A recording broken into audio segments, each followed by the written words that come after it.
France Inter. On parle maintenant de l'histoire du monde. Anthony Bélanger.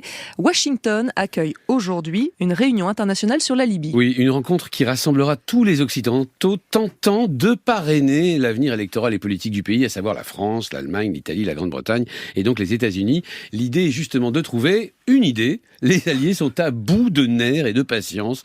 Leur mandat consistait à promouvoir le dialogue entre les deux camps de la politique libyenne. C'est le gouvernement d'union nationale qui représente l'ouest du pays et celui du maréchal Haftar, maître de l'Est. Le résultat devait être des élections présidentielles et législatives. Elles ont été annulées en décembre 2021 et l'année dernière devait être consacrée à trouver un accord, voire une date pour les organiser, ces scrogneux d'élections. Ni l'un ni l'autre n'a été possible. Qu'est-ce qui bloque ? Eh bien, quand on écoute la classe politique locale, rien ne bloque. Tout le monde rêve de tenir ces élections demain, s'il le faut, dans l'heure même.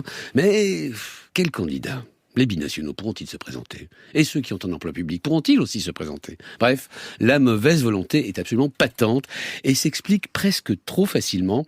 L'économie libyenne ne repose que sur une chose, les hydrocarbures. Or, il ne vous a pas échappé que le secteur se porte, comme un charme en ce moment. Du coup, la Libye devrait connaître cette année une croissance d'environ 20%, la plus colossale d'Afrique. Mais la fête a commencé dès cette année. L'État libyen a augmenté ses dépenses de 42% en un an, y compris bien sûr les salaires des politiciens. Idem pour les travaux publics, dont les contrats sont attribués de façon discrétionnaire par les mêmes politiciens qui, je le rappelle, n'ont pas eu à affronter la moindre élection depuis une dizaine d'années. Un des diplomates présents sur place a parfaitement résumé la situation.